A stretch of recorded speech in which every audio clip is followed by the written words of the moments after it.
It's been a long time since I've been able to sleep properly. The nights are always the hardest, when silence invites memories to visit without asking permission. My name is Helena. I'm 38 years old, and I've spent most of my life trying to run from what happened when I was 9 years old. My mother met Roberto when I was in 3rd grade. She was a beautiful woman, but carried in her eyes that melancholy of someone who had been disappointed too much by life. My father had abandoned us years before, and she worked 2 jobs just to pay the rent on our small house in the suburbs. Roberto seemed like a blessing at first, gentle, hardworking, always bringing gifts for me and her. "He's going to be a good father to you," my mother would say with that hopeful smile I rarely saw on her face. And I wanted to believe it. I wanted so much for our family to be complete, for her to be able to smile more often. In the first months, everything seemed perfect. Roberto fixed the broken things in the house, took us to the park on Sundays, helped with the bills. My mother was able to work just 1 job and could finally be more present. I remember the feeling of security that was new to me, as if we had finally found a safe harbor. It was on a summer night that everything changed. My mother was working a shift at the hospital where she worked as a nursing assistant.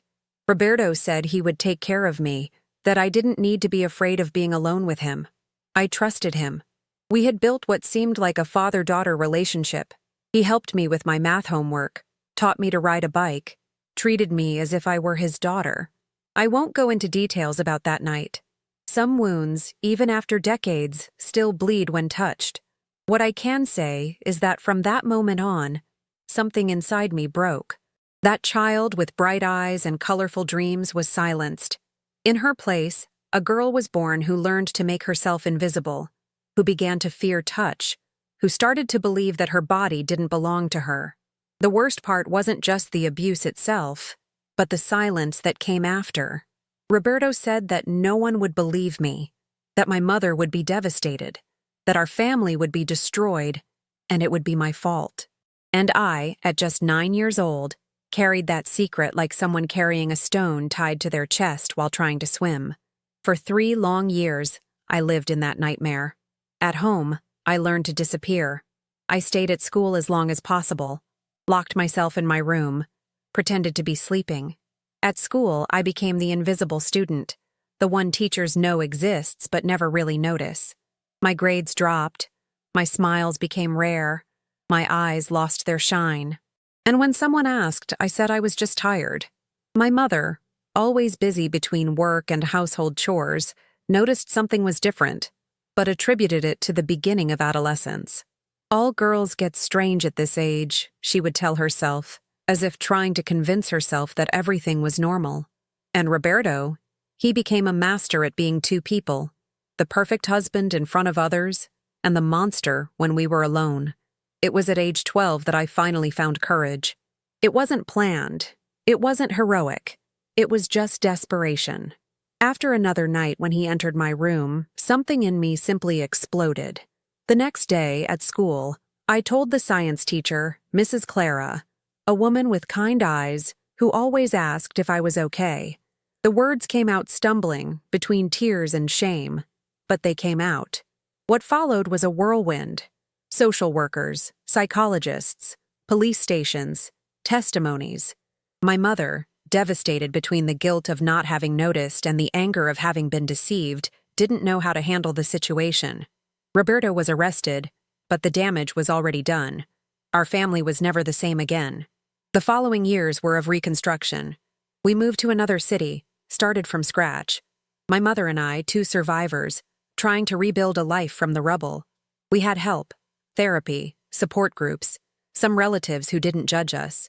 Gradually, I learned to exist again, to take up space, to trust, even if in a limited way. Adolescence was difficult.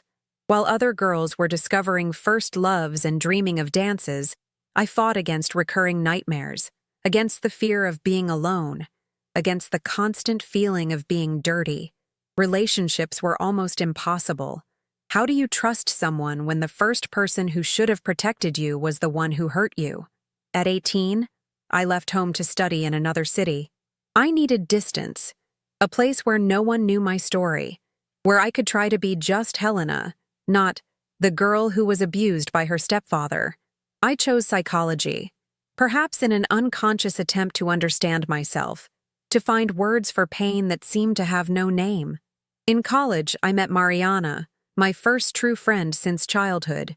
She had that kind of energy that illuminates any environment, an easy laugh and an incredible ability to respect silences.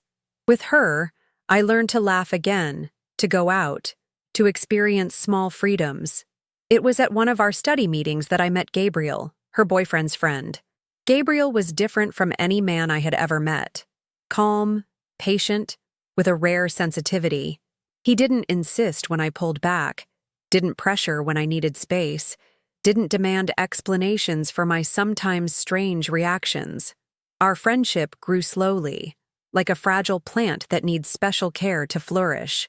It took me 2 years to tell him about my past. It was on a rainy night, after a movie that had touched old wounds. The words came out heavy, loaded with shame and fear. I expected to see disgust, pity, or discomfort in his eyes. Instead, I saw only understanding and deep respect for the woman I had become despite everything. "You're the strongest person I've ever met," he said simply, without grand gestures, without empty promises. And that night, for the first time in years, I slept without nightmares. Our relationship developed with the delicacy of someone who knows they're walking in a minefield. Gabriel understood my limits, respected my timing, celebrated my small victories. With him, I learned that intimacy isn't just physical, but is built on trust, respect, and honesty. We graduated, started working, got married in a small ceremony with just close friends and family. My mother, now with gray hair and more serene eyes, hugged me that day and whispered, "You did it, daughter. You didn't let him win." Life went on. I built a career as a psychologist, specializing in childhood trauma. Helping other children find their voice, understand that they weren't to blame, became my mission. Gabriel became a university professor, and together we built a life that, seen from the outside, seemed perfectly normal. But inside, I still carried scars. There were nights when I woke up screaming, days when I couldn't bear to be touched, moments when guilt and shame returned with full force, as if time hadn't passed. Gabriel was always there, holding my hand, respecting my space, reminding me that I was more than my trauma. The decision to have children was difficult. The fear of not being able to protect them, of being a broken mother, haunted me. I spent years in therapy working on these issues, until I finally felt I was ready. At 32, I had my daughter, Louisa. Holding that small life in my arms awakened in me a fierce and protective love that I didn't know I was capable of feeling. Being a mother brought me new challenges. Each phase of Louisa's development brought up memories and fears. When she turned 9, the age I was when everything began, I went through a severe anxiety crisis. The irrational fear that history would repeat itself, that I wouldn't be able to protect her, consumed me. I returned to therapy with more intensity, determined not to let my traumas affect my daughter's childhood. I learned to separate the past from the present, to recognize triggers, to create strategies for difficult moments. Our closest friends knew about the situation and formed an important support network. At 37, my life seemed finally stabilized. I had a successful career, a solid marriage, a healthy and happy daughter. The episodes of anxiety and flashbacks had decreased considerably. For the first time, I felt that maybe I could really move forward, that the past was finally being left behind. It was at that moment that I received the diagnosis: ovarian cancer, already an advanced stage. The irony didn't escape me. The disease had settled precisely in the part of my body that I had spent so much time trying to forget, as if the forced silence of so many years had finally found a way to scream. The following months were of intense struggle. Surgeries, chemotherapy, radiation. My body, which had already been violated once, was now invaded again, this time by doctors, needles, medications. The difference was that now it was to save my life, not to destroy it. Still, each procedure brought up old memories, buried fears, feelings I thought I had already overcome. Gabriel was by my side every moment. He became my safe harbor, my nurse, my best friend. Louisa, with her child's innocence, brought me colorful drawings to chase away the bad cells, as she said. My mother, now a lady with completely white hair, came every day, bringing homemade soups and light stories to distract me. Despite all the support, there were moments of deep despair. Nights when the pain was so intense that I begged for relief. Days when looking in the mirror and seeing that bald, thin woman with deep dark circles made me question if there would be an end to my suffering. Had I survived the abuse only to die like this? What was the meaning of it all? It was on one of those nights, when the pain and side effects of the medications left me especially vulnerable, that everything changed. I remember being lying in the hospital bed after another chemotherapy session. Gabriel had gone to pick up Louisa from my mother's house, and I was alone in the room. The pain was indescribable, not just physical, but a pain that seemed to come from the soul itself. A pain of someone who is tired of fighting, who has carried too much weight for too long. I closed my eyes, feeling tears running down my temples, wetting the already damp pillow, and in a moment of total despair, I whispered, "Please, if there is a God, I can't take it anymore." It was the last conscious thought I had before everything began to change. The heart monitor beside my bed began to emit irregular sounds.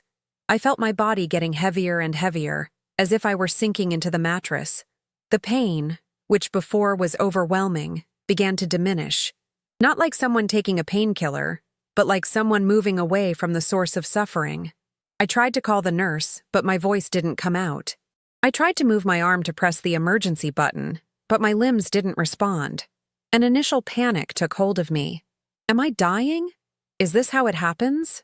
Then, as if someone had adjusted the dial of a radio, the sound of the heart monitor became more distant, more muffled, until it became just a remote echo. The lights in the room, previously strong and clinical, seemed to be diluting, like ink in water. I felt no pain. I felt no fear. What came was a strange sensation of detachment, like taking off a heavy coat after wearing it for a long time. I realized, with surprising clarity, that I was separating from my body. It wasn't an idea or a sensation. It was a simple and evident fact. I saw myself floating above the bed. Below was my body, so fragile and worn by the disease. The hair that was beginning to grow again after chemotherapy. The needle marks on my arms. The pale and thin face. It was me, but at the same time, it wasn't anymore. It was just a container I had inhabited, like a house you leave behind. The strangest thing is that I didn't feel panic seeing my body like that. Instead, I experienced deep compassion for that woman in the bed, for all the battles she had fought, for all the pain she had endured, for all the strength she had shown even when there seemed to be no hope. I noticed that doctors and nurses were running into the room. They moved with urgency around my body, speaking words I could no longer understand. One of them began CPR while another prepared the defibrillator. I observed everything with curious detachment, like watching a movie scene that no longer aroused intense emotions.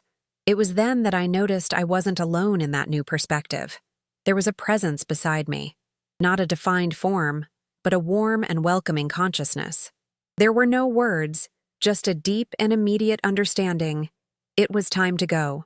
The hospital room began to dissolve around me. The walls, the equipment, the doctors, everything began to lose solidity, like fog at dawn. In its place, a soft light emerged that didn't hurt my eyes, but radiated a sensation of peace I had never experienced before. I felt myself being drawn to this light, not as an external force pulling me, but as an internal recognition that this was the natural path to follow. It was like returning home after a long journey in foreign lands, that feeling of familiarity, of belonging, of finally being able to rest. As I approached the light, I began to experience an expansion of consciousness difficult to describe with human words. It was as if, suddenly, my mind was no longer limited by linear time or three-dimensional space. Past, present, and future seemed to exist simultaneously, and I could perceive connections between events that previously seemed disconnected. Memories began to emerge, not as painful flashbacks, but as living experiences I could revisit and understand from a new perspective. I saw my childhood before the trauma, moments of pure joy with my mother, the feeling of security when she hugged me after a nightmare, the sensation of freedom running barefoot on the grass. I also saw the dark moments, the nights of abuse, the paralyzing fear, the confusion of a child who doesn't understand why someone who should protect her is causing so much harm.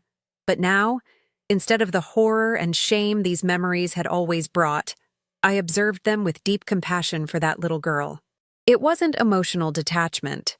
I still felt the pain of those moments, but there was a greater understanding, as if I could see the entire web of circumstances, choices, and consequences that led to that situation. The light around me continued to intensify, not in brightness, but in presence. It was as if it were alive, conscious, responding to my thoughts and emotions. And then I understood. I wasn't just walking toward the light was recognizing me, welcoming me, calling me by the name only my soul knew. It was at that moment that I perceived her. A presence so vast and loving that my mind couldn't fully apprehend it. It wasn't a human figure or any recognizable form, but it was unequivocally personal, conscious, intentional. The sensation of being completely known, every thought, every fear, every secret desire, and still being unconditionally loved was overwhelming. There were no audible words, but a direct communication from mind to mind, from essence to essence. Helena, my beloved daughter, you have walked through dark valleys, but you were never alone. The truth of those words resonated in the deepest part of my being. I realized then that even in the loneliest moments, even in the most desperate nights, there had been a presence with me, patient, loving, respecting my free will, but never abandoning me. The guilt I had carried for so many years, that insidious voice that always suggested that somehow I was responsible for what happened, that maybe I could have prevented it, that maybe there was something wrong with me, began to dissolve like fog in the sun. I saw the truth clearly. I was just a child. An innocent child who was betrayed by an adult who should have protected her. The guilt was never mine. Never. Evil exists in the world not because God desires it, but because human beings make terrible choices. Choices that deeply hurt other human beings. Tears that weren't physical flowed from what remained of me. They weren't tears of pain or regret, but of deep relief, of liberation, of truth finally recognized at the most fundamental level. The presence, which I now recognized as divine, regardless of the name human religions gave it, came even closer, enveloping me in an embrace that reached every wounded fragment of my soul. I can heal what is broken, if you allow it. It wasn't an imposition. It wasn't an order. It was a loving invitation, an offer of healing that respected my autonomy. And in that moment, free from the limitations of the body, from psychological defenses, from accumulated fears, I was able to say yes with my entire being. What happened next is almost impossible to translate into human words. It was as if every emotional wound, every psychological scar, every broken fragment of my soul was gently touched by a light of absolute understanding. It wasn't just intellectual understanding, but loving wisdom that penetrated the deepest layers of trauma. I could see how the abuse had distorted my self-image, my ability to trust, my way of relating to others and to the world. I could see how I had built walls to protect myself, how I had learned to make myself small so as not to bother anyone, how I had internalized shame that should never have been mine. And as each wound was exposed to the light, something extraordinary happened. The pain wasn't denied or minimized. It was fully recognized, honored in its reality. But then it was transformed. It was as if that divine light said, "Yes, this happened. It was real. It was terrible. And I cried with you in every moment. But this doesn't define who you are, doesn't limit who you can become, doesn't determine your worth." Each painful memory was revisited, but now with the divine presence at my side, witnessing with me, bringing a greater perspective. I could see how, even in the most horrible circumstances, I had fought to preserve my humanity, my dignity, my capacity to love. I saw the strength I didn't even know I possessed. The process didn't erase the memories. They remained intact, part of my history, but removed the emotional poison that accompanied them. It was as if each memory was washed in love, understood in a larger context, integrated into a life narrative that was much broader than just those traumatic moments. While this was happening, I began to perceive something more around me.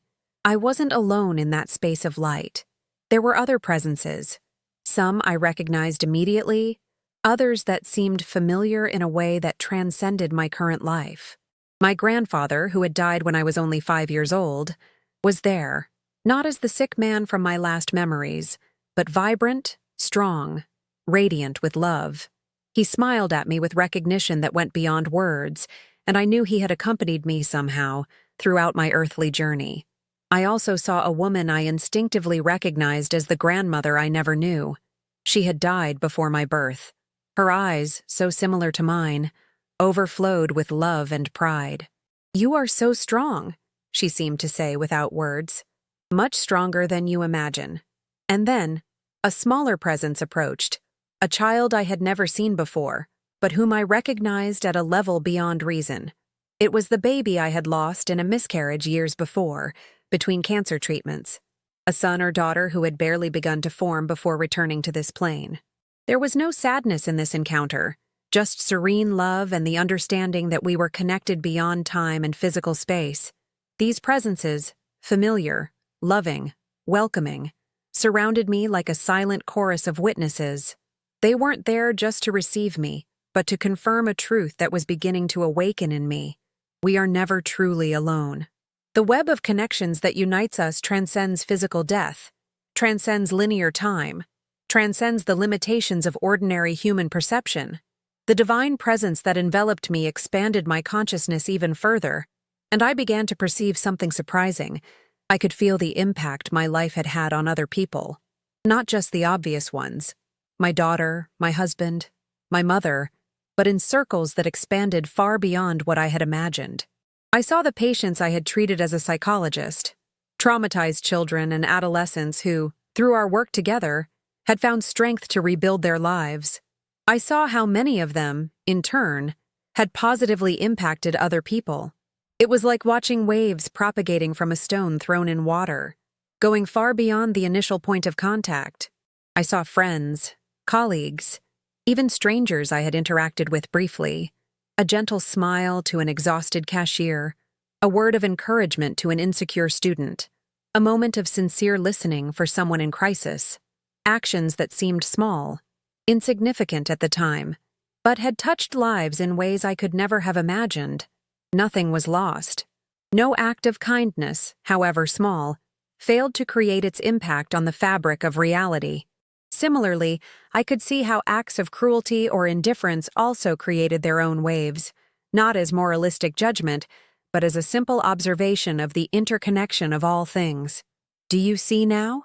asked the divine presence without words. "Do you see how each life is intertwined with all others? How there are no small or insignificant lives?" I saw, with crystal clarity, and I understood something more. My suffering, however terrible it had given me a unique ability to recognize and alleviate the suffering of others. Not that the abuse had been necessary or part of a plan.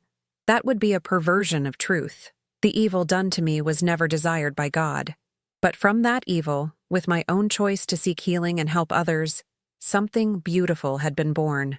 It was as if I could see two simultaneous paths, what had been and what could have been. I saw the childhood I deserved to have had, safe, protected, nurtured by love. But I also saw how, from the reality that was imposed on me, I had built a life of meaning and purpose. "Evil tried to destroy you," communicated the divine presence. "But look at what you became despite it. Look at the light you brought to the world precisely from places that knew the deepest darkness." This revelation didn't diminish the injustice of what I had suffered, nor did it romanticize trauma as necessary for my growth. It was simply the recognition of a paradoxical truth. Even in the most terrible circumstances, there exists the possibility of transformation, of growth, of creating meaning. I realized then that I had spent much of my adult life trying to overcome my past, as if it were possible to simply leave it behind and move forward. But now I saw clearly, it wasn't about overcoming, but about integrating, recognizing that wounded girl as part of who I was, honoring her pain and her courage, embracing her vulnerability without shame. The light around me pulsed with growing intensity. I felt myself completely seen, known, and loved, not despite my wounds, but with them, through them, beyond them. It was a love that didn't demand perfection, that didn't impose conditions, that didn't recoil before pain or darkness. And then, when I thought I couldn't experience anything deeper, the divine presence enveloped me in an even more intimate way. It was as if every cell of my essence was permeated by pure light, by conscious love. There was no more separation between me and the divine. We were one, without my individuality being erased or diminished. In this state of union, I understood truths that transcend human language. I saw the nature of reality from a perspective that made our religious and philosophical disputes petty. I saw that the universe is not made of matter, but of consciousness, that love is not just a feeling, but the very substance of reality, that death is not an end, but a transition. I also saw the suffering of the world, not as an abstract concept, but as lived reality. I felt the pain of abused children, of desperate refugees, of abandoned elderly, of mistreated animals, of destroyed forests. I felt the weight of this collective pain and almost collapsed under it. How? I asked without words to the divine presence. How can you allow so much suffering? The answer came not as theological or philosophical explanation, but as an expansion of consciousness that allowed me to see beyond the limitations of human perspective. I saw how free will, the ability to choose, was essential for the evolution of consciousness. I saw how suffering, however terrible it may be, is not the last word, not the final state. I saw how, on a timescale beyond human understanding, all pain would be transformed.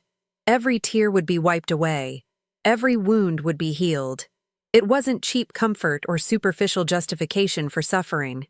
It was a vision of reality so vast, so profound, that it completely transcended our categories of good and bad, just and unjust. It was the understanding that the universe is moving, not in a linear and mechanical way, but organically and consciously, toward a consummation that will redeem every moment of pain. While I absorbed these revelations, I felt a subtle change in the quality of light around me. Something new was happening. The divine presence, still completely enveloping me, seemed to be preparing me for, what? You have a choice to make, communicated the presence without words. I understood immediately. I was at the threshold, that point where the soul decides to continue its journey beyond the veil or return to the physical body and earthly life. It wasn't an imposed choice, but offered with absolute love, respecting my self-determination. I looked in the direction of what would be forward, though spatial directions no longer made sense in that state. I saw an even more intense light, more welcoming, more complete.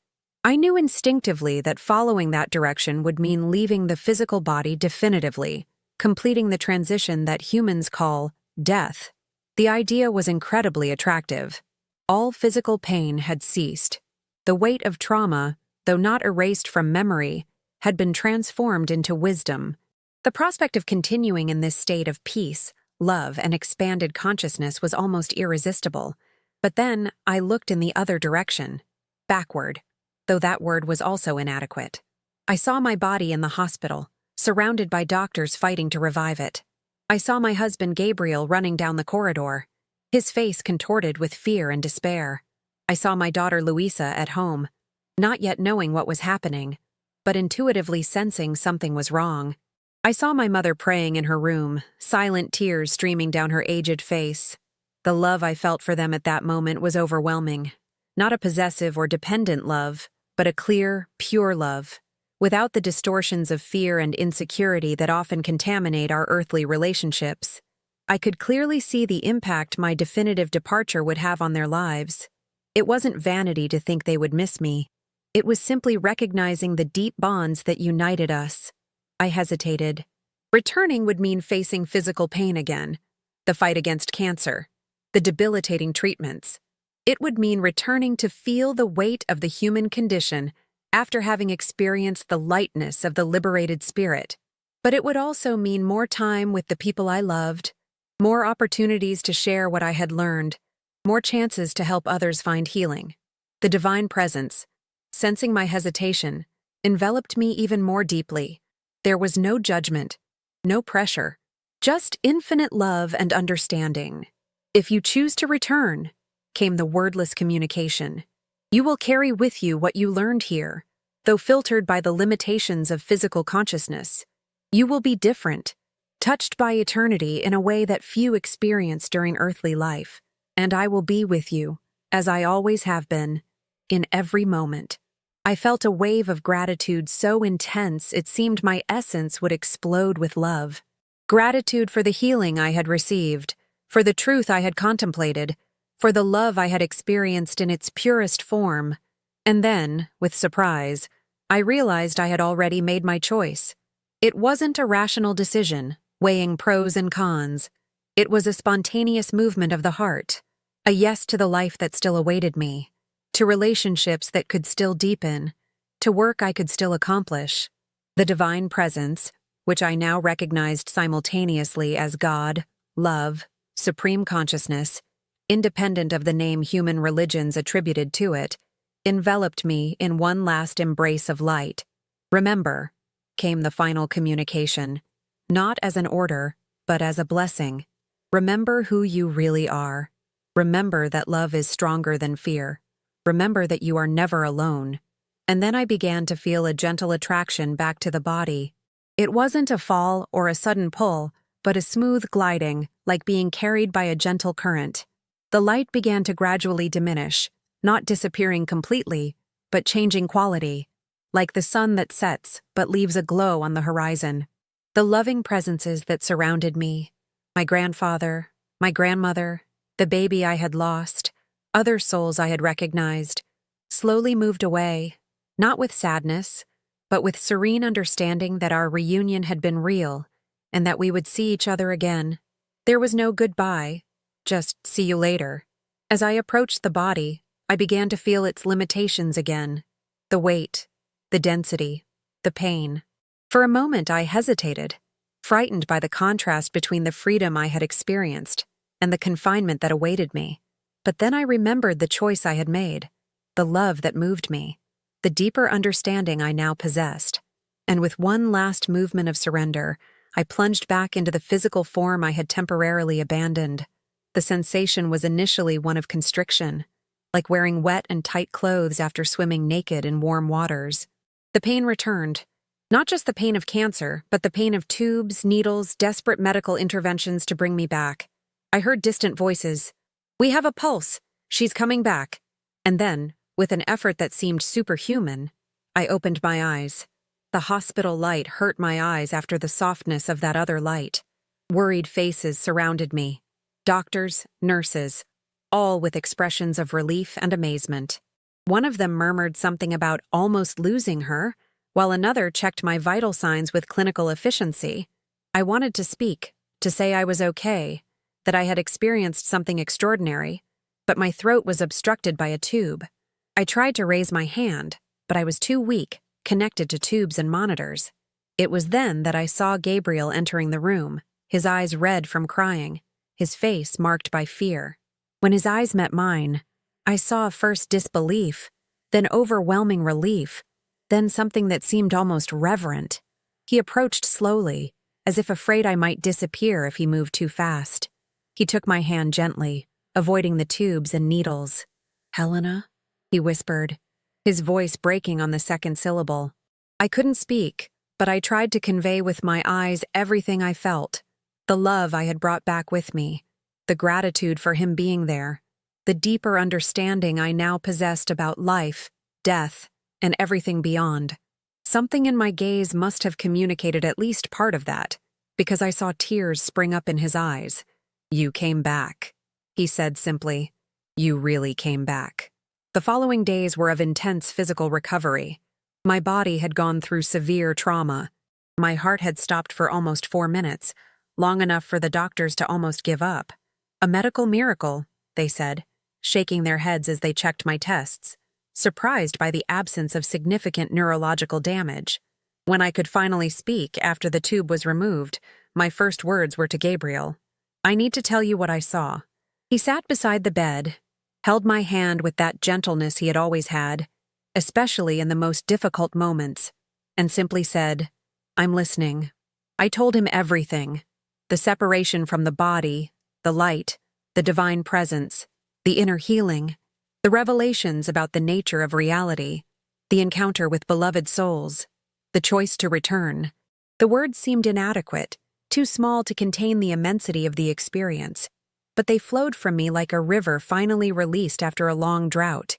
Gabriel listened with total attention, without interrupting, without questioning, just receiving my account with that openness that had always been one of his greatest qualities.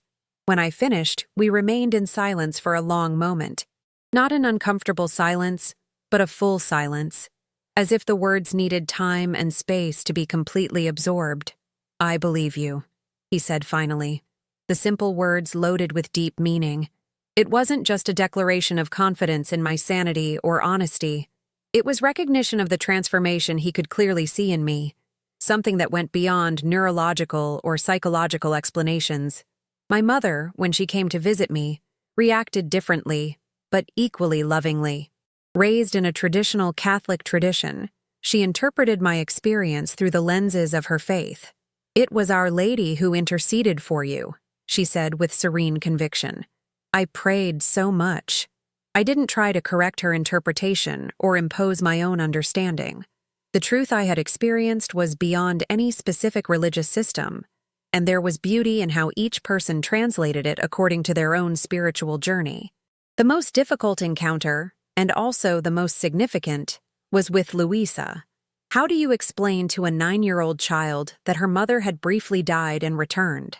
How do you share such a transcendent experience without frightening or confusing her? When I finally returned home, still weak but surprisingly stable, I sat with her in the garden we had planted together. The afternoon sun filtered through the leaves of the jabuticaba tree, creating dancing patterns of light and shadow on the ground, a perfect reflection of what I wanted to convey. Mommy was in a very special place, I began, choosing words carefully. A place of light and love, where there is no pain or fear. Her eyes, so similar to mine, studied me with that mixture of innocence and wisdom that only children possess. Did you see God? She asked simply. The question caught me by surprise, not by its nature, but by its directness. Yes, I answered honestly. Not as a person with a body like you and me. More like a light that is pure love, that knows everything about us and loves us exactly as we are. She nodded, as if that made complete sense. And why did you come back? Another direct question that went straight to the heart of the matter. I felt tears welling up in my eyes, not of sadness, but of an emotion that had no adequate name in any human language. For you, I said, touching her delicate face. For Daddy. For Grandma. For all the people I can still help. Because I still have things to learn and teach here. She smiled then, that smile that lit up her entire face. I'm glad you chose to come back, Mommy. I hugged her, feeling her small, strong heart beating against mine. Me too, my love. Me too. The following weeks brought changes that surprised even the doctors. The tests showed significant reduction of the tumors, not complete disappearance, but regression that couldn't be explained only by the conventional treatments I had been receiving. I won't use the word miracle, said my oncologist, a brilliant and pragmatic woman, but I admit we didn't expect these results. Something changed in your body after the experience. She hesitated before the last word, as if venturing into unfamiliar territory for her scientific training. The truth is that something had changed not just in my body, but in my entire being. The integration of the near-death experience didn't happen overnight. It was a gradual process, sometimes confusing, of reconciling two apparently distinct realities. the transcendent I had experienced, and the material in which I was returning to inhabit. There were moments when I felt like a stranger in my own world. Things that previously seemed vitally important, job promotions, house renovations, small social disputes, now seemed trivial compared to the vastness I had contemplated. Sometimes I caught myself looking at people around me, in the market, at the office, on the streets, with a mixture of compassion and perplexity, wanting to say, if you only knew who you really are, if you could see what really matters. Other times, I experienced such intense gratitude for the small things of daily life that I would get emotional in apparently banal situations. The taste of morning coffee, the sound of rain on the roof, Gabriel's hand touching mine, Luisa's carefree laughter. Everything had acquired an almost sacred quality, as if each sensory experience was a precious gift to be fully savored. The most challenging was relearning to live in linear time after having experienced a state where past, present, and future coexisted.